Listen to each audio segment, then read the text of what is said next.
Welcome, ZASLOW Show 2.0. It is a Tuesday, the 15th of August. Good to have you aboard. Presented as always by Anidjar and Levine, accident attorneys, 800-747-FREE. That's 800-747-3733. Whatever kind of accident you've been in, you're dealing with a personal injury, I send you to them because they're going to treat you like family, just like they did me. They've been our biggest supporter from day number one. This show's not possible without our title sponsor, Anidjar and Levine, accident attorneys, 800-747-FREE, 800-747-3733. Glad to have you aboard here today. We got a lot of fun stuff to get to. We're going to talk some NBA. We'll talk about the James Harden situation. We're going to get a perspective really from Portland about Damian Lillard, the Miami Heat. One of our favorites, the Heat Check with Trista Crick. You hear her in the evenings on Odyssey's BetMGM as well at 7 p.m. So we haven't talked to Trista in a couple months. We'll get her on the show. She's one of our favorites. So Trista Crick, we'll do some NBA and some other stuff with her. We'll talk Harden. I mean, look, yesterday we did a lot on Harden and all the nonsense going on there. We'll get Trista's thoughts. Very few people. I've already told you, I think Trista's a big star in the sports media world. And I don't know very many people who follow and cover the NBA as well as she does. So we'll get Trista Crick on the show coming up. That's going to be a lot of fun. Last night, though, the Marlins take the first game in the series against the Astros. They're sitting in that third wild card spot right now. Seems like they're getting going again. They've won 3 in a row. If they win today, they win the series against the Houston Astros. They have Johnny Cueto on the hill, who is not registered a win yet this season to his resume. You got Cueto on the hill today, and then Jesus Luzardo tomorrow. So the Marlins tonight, if they can get a win after a thrilling finish, not really thrilling finish. The 8th inning was the big inning. The Marlins, the back-to-back home runs. Soler, Arise, Bell. You got to give a lot of credit to Kim Ng. The moves that she made, yes, Robertson's been a little shaky, but that was a major move.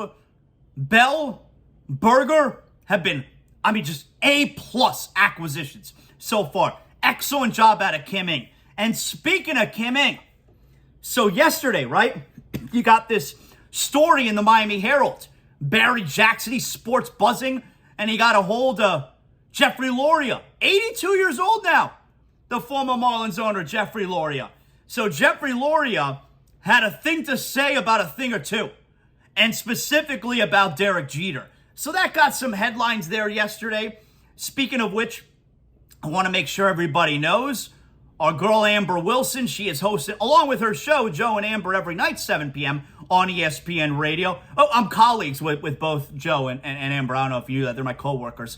But also hosting First Take, well, one of the panelists, I think is probably the proper way to say it, on First Take this entire week, Amber Wilson. I haven't watched This Morning yet. I will get to that after I wrap up today's ZASLOW Show 2.0, but she killed it yesterday, especially on all the Lamar Jackson stuff. Thought she just crushed it with Marcus Spears and Dan Orlovsky. So make sure you watch and support Amber Wilson. One of the best things they got going over there. Not just ESPN Radio, but all over when she's on television and, of course, on the radio side. Really one of the best things they got going over there at ESPN. And like I said, one of my co-workers. So I want to mention something again really quick. I said this yesterday. I announced, and I'm excited, where I'm going to be doing shows on ESPN Radio now. This weekend, my first show, it's going to be mostly weekends. Maybe some fill-in stuff. We'll get to that point. We'll see if they could trust me to do some fill-in stuff during the week. I don't know. They got to see if they could trust me. But we're going to start out. We're doing weekends on ESPN Radio. So it's like a part-time gig, So this Saturday, I don't know if I mentioned the times yesterday. I'm doing ESPN primetime Saturday and Sunday. So this Saturday, 7 to 10 p.m. This Sunday, 4 to 7 p.m. And the same thing next weekend. But I'll keep updating you guys. You don't have to... If you want to take out your calendar right now, and you want to put in your calendar, ZASLOW, Saturday, 7 p.m., ESPN Radio, you could do that. I endorse that, but you don't have to. I'm going to keep reminding you, so don't worry about that. So this Saturday, 7 to 10 p.m., ESPN Radio, and this Sunday, 4 to 7 p.m., ESPN Radio. But I do want to mention a couple people. I don't think that this needed to be said, but a couple people did send, by the way, everyone who sent messages on Twitter, Instagram, Facebook, even text me if you got my number. If I couldn't get back to you because a lot of people reached out, I'm super grateful. Like yesterday was a fun day. It's cool. Don't let anyone tell you that they don't like the attention. And what I mean by that is, I don't mean like being in the spotlight, but I mean attention as in you did something great or something really cool happened to you. I'm not talking about the kind of attention where the people, they post on Facebook. You'll get this. Oh, today, can't believe this happened to me. And that's all they put. Can't believe this happened to me. And they want that attention. What happened to you? I hate that shit. But I'm talking about when something cool happens and you want to share with people. Hey, I got a part-time gig hosting weekends on ESPN Radio. Everyone loves that kind of attention. You love getting the congratulations from everybody. So really, heartfelt thank you. Not congratulating you. Heartfelt thank you to everyone who reached out. And yesterday was a fun day, being able to share all of that with you. But the thing that I didn't think that I needed to mention, but a couple people wrote back, what does this mean for ZASLOW Show 2.0? Nothing changes for ZASLOW Show 2.0. ZASLOW Show 2.0 is only going to continue to grow. Hopefully, I'll be able to bring in some more listeners on ZASLOW Show 2.0 because I'll get a little bit of a national spotlight now. Nothing changes for ZASLOW Show 2.0. We keep doing our thing. The best part about doing ZASLOW Show 2.0 is I'm allowed the freedom to make my own schedule, to work things, to move things around if I need to, where I can also do other stuff. Now, as far as doing weekend shows on ESPN Radio, there's nothing to move around as far as ZASLOW Show 2.0. But for instance, if one day they wanted me to fill in for somebody during the week, okay, the answer is yes, because I could do ZASLOW Show 2.0 whenever I want during the day, just as long as I do it. And it's not like that when you're doing regular radio. You got your time slot. You got to do the show. If other work comes around, you can't necessarily say yes. It has to fit in with your main job. So that's one of the great things about doing this. I'm able to have other opportunities come aboard and be able to take them on while also doing ZASLOW Show 2.0. And so nothing changes here. ZASLOW Show 2.0 is not going anywhere. It's never going anywhere. And that's another thing that I want to address real quick, because I had someone reach out. It's like, ZASLOW, I never thought you were going to do national. You're such a Miami guy. And I'm never going to stop doing Miami. Never. I'm never going to stop doing a Miami show. I'll do national in addition, which is what I've begun to do. I got an offer. I'm excited about it. I was interested. It all worked out. I'm going to do national now in addition to doing Miami. I'm never going to not do Miami. Let's be perfectly clear about that. So I love being able to take on this extra opportunity, and I'm grateful, ESPN Radio to be able to join them and hang out with, the people there. Hopefully do some stuff with Amber again. I mean, that low key, that's a big goal of mine, is to be able to do stuff with Amber Wilson again. But that's one of the main benefits of being able to do this show now, of being able to do ZASLOW Show 2.0, is I can do other stuff with it if I need to, or if I want to, is what I should say. So anyway, I'm always going to do Miami. I'm always going to do ZASLOW Show 2.0. I want to do stuff along with that, and that's what this is. So I hope you listen this weekend. We'll probably, I don't know, I think they take phone calls, on the weekend. I'm going to have a co-host, so that'll be fun, being able to do a little back and forth here, all right? Have someone to banter with and talk about sports with. So I'm really looking forward to that. And while I have a great team here in the ZASLOW Mansion master bedroom, putting together ZASLOW Show 2.0, I'm looking forward to working with their producers and all the behind-the-scenes stuff. So that's a fun thing. Again, no disrespect to my huge team here in the ZASLOW Mansion master bedroom working on ZASLOW Show 2.0 every day, including right now. No disrespect. You guys are awesome. Anyway, so yesterday, circling all the way back, Jeffrey Loria with a bunch of complaints about Derek Jeter and things that he did, things that were done, specifically the stadium and moving the, the art sculpture and changing the colors and taking out the fish tank and all that stuff. Look, I totally get it that the Marlin fan does not want to hear Jeffrey Loria complain. Especially because overall, Jeffrey Loria was the big winner. I mean, he bought into the franchise for like $130 million and sold it for over $1 billion. Like, he is the big winner. And while he was here, he stunk as an owner. He was super cheap, all right? So I understand that the Marlin fan does not want to hear from Jeffrey Loria. But that doesn't mean that his complaints aren't valid. And it specifically does not mean that his criticisms of Derek Jeter are not 1,000% true, are not totally accurate. Jeter stunk. And it's been a major point of contention for me. It's one of the things I really love about what David Sampson has done over the last couple years, where and now that he has a national platform, I know Sampson's on Meadowlark, obviously, but with nothing personal with David Sampson on CBS Sports for the last few years, he's like the only national, the only one in sports media who has a national reach who has been willing to be critical of Derek Jeter. Now, does Sampson have a bone to pick with Jeter? Is he biased against Jeter? Yes, and he's perfectly transparent about that. But that doesn't make all the things that he has said and told you about Jeter, it doesn't make it not true.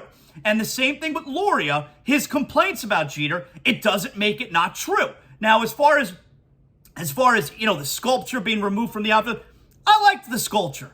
I mean, we all thought it was hideous at first, but then it kind of grew on us like, all right, that's our thing, I liked the sculpture. But at the same time, what they've replaced it with, is that even a thing? Like, it's got different levels. You never see anyone on the levels. You only see people on the top level, which is usually pretty crowded, especially recently. Great crowd there last night against the Astros. Biggest three-game series attendance ever at Lone Depot Park for the Yankees, over 100,000. Yes, we know it was mostly Yankee fans. Who cares? But taking out the sculpture, changing all the colors, the fish tank, that whole deal. I mean, look, Loria can hate that and not like it, but here's the thing.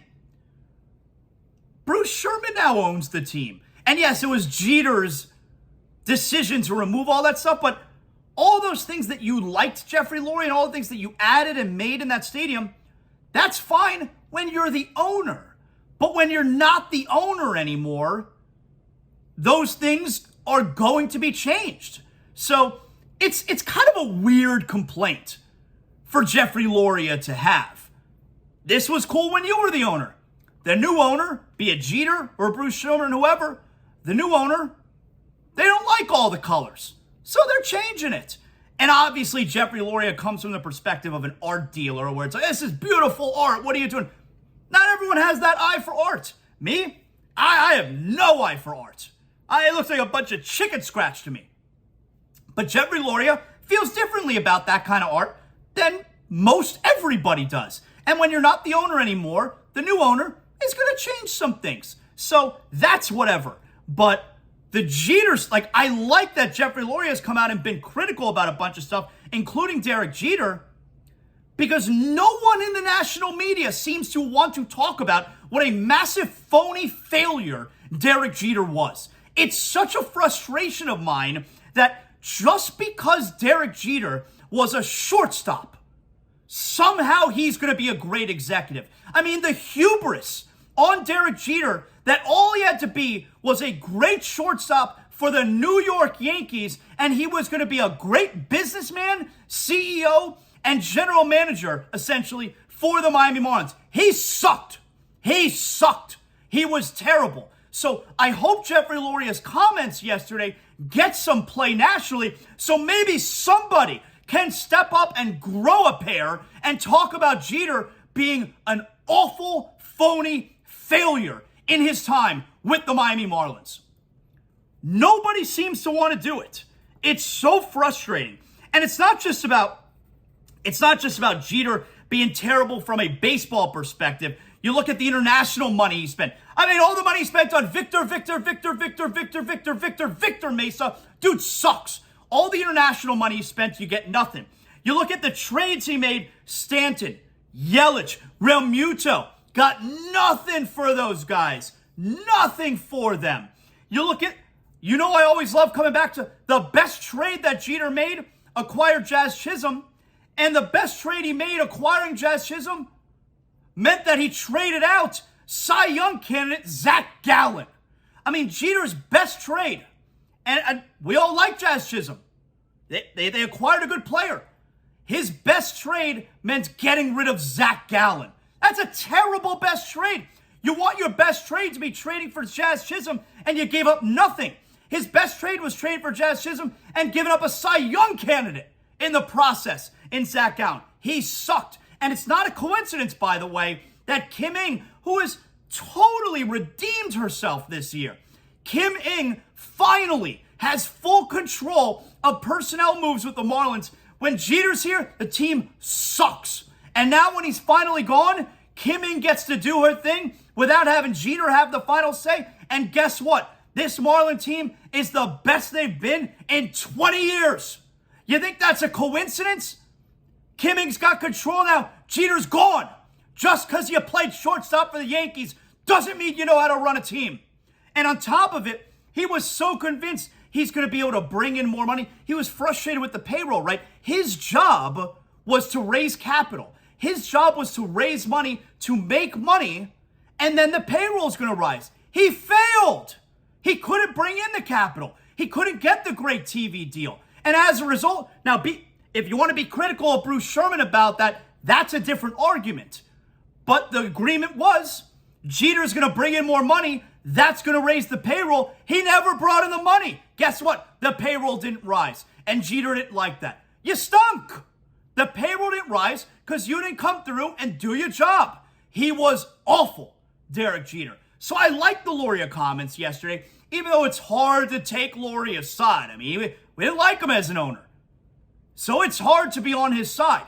But I like that Loria came out with this because I get another opportunity here to tell you how awful Jeter was. He's a massive phony, Derek Jeter. And nobody seems to want to say it. It's very frustrating. Can somebody on a national level acknowledge that Derek Jeter, just because he was shortstop for the Yankees, doesn't mean he's good or qualified at anything else? Matter of fact, he's not qualified to do anything else. He's awful on television as the analyst. He's terrible. He's literally not qualified to do anything other than play shortstop for the Yankees. Oh, can't stand him. Can't stand him. Terrible. All right, everybody calm down.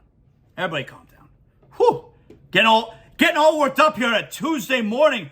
I should be excited about the Marlins last night, about Messi tonight. I'm getting all riled up over phony failure Derek Jeter.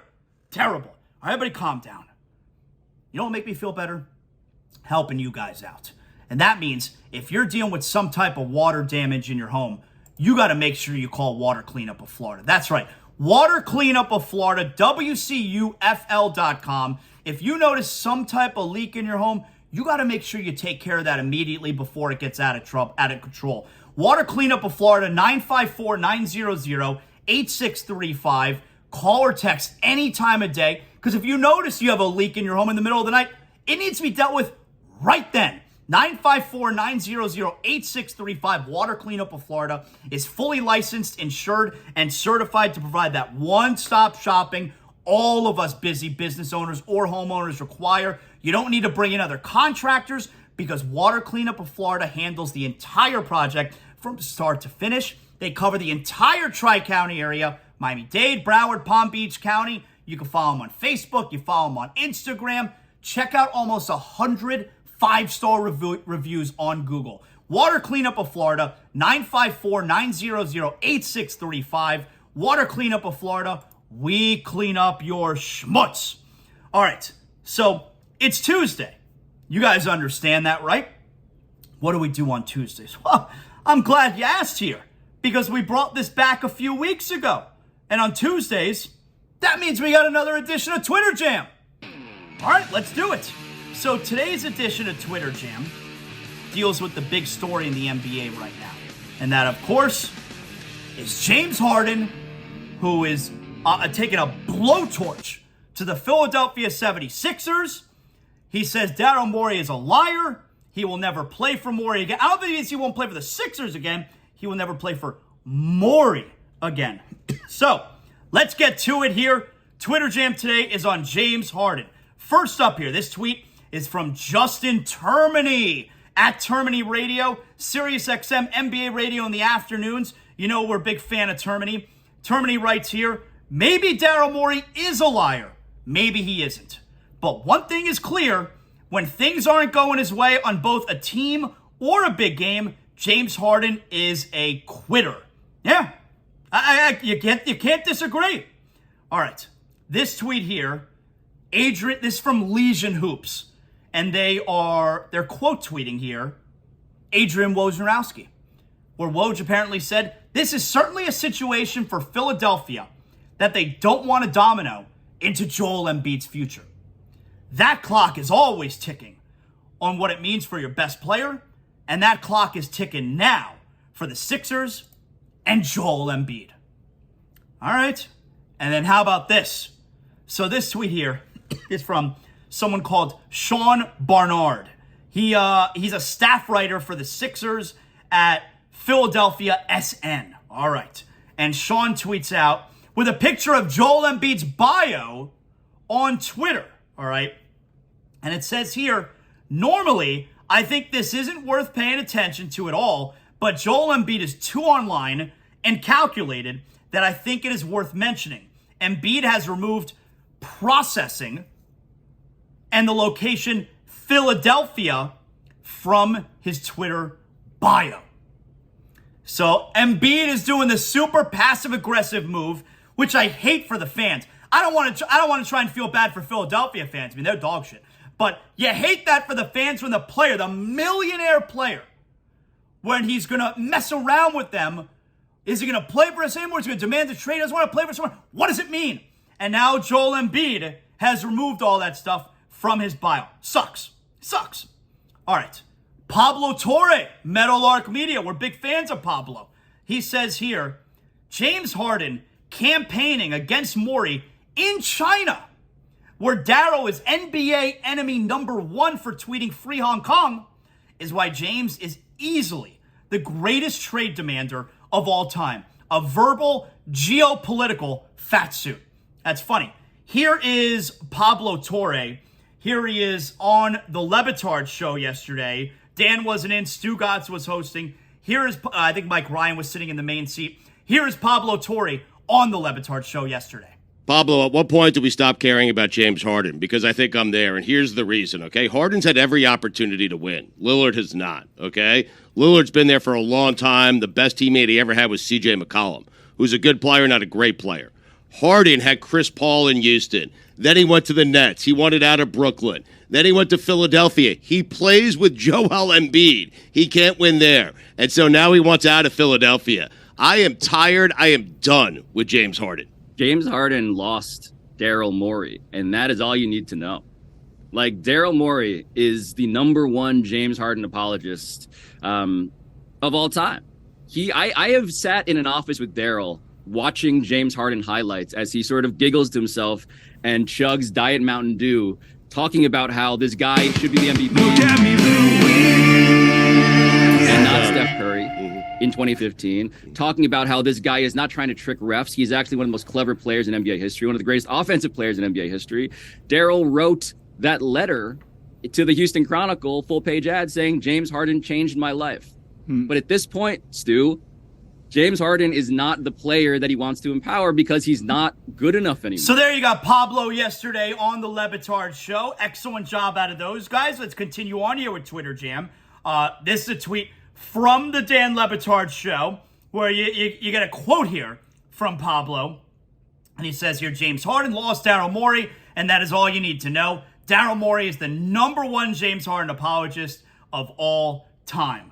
And that, of course, is also from the clip that you just heard there. All right, this tweet is from Philly Colin Cowherd. All right, so it is someone, I guess, who mocks Colin Cowherd. That's okay.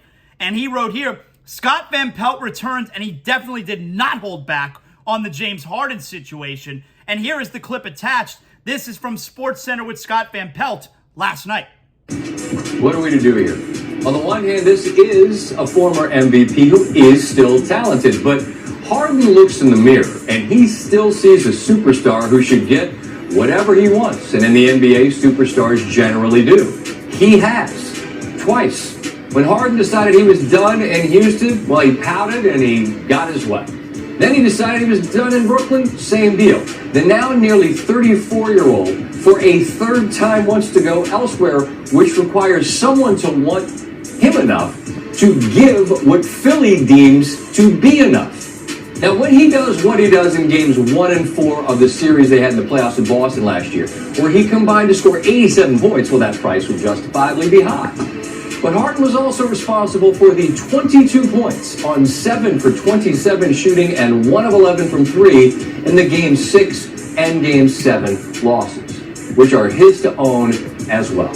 The glaring disappearances in massive spots in the playoffs, that's on Harden. And who's lining up to give away a pile for that, knowing that if it gets sideways, which it inevitably seems to do, he'll just say that he wants out again. Hard to disagree with any of that. So that's a little Van Pelt last night during Twitter Jam. How about this tweet here from Frank Isola? You know, we're big fans. NBA Sirius XM starting lineup, Frank Isola, Brian Scalabrine. And here Frank Isola tweets out, this was a quote from Daryl Morey from years ago. It's just factual that James Harden is a better scorer than Michael Jordan. That's an actual quote from Daryl Morey. And then Frank also writes, I think this is what Harden is referring to when he called his boss a liar. That's an excellent job out of you, Frank. There you go.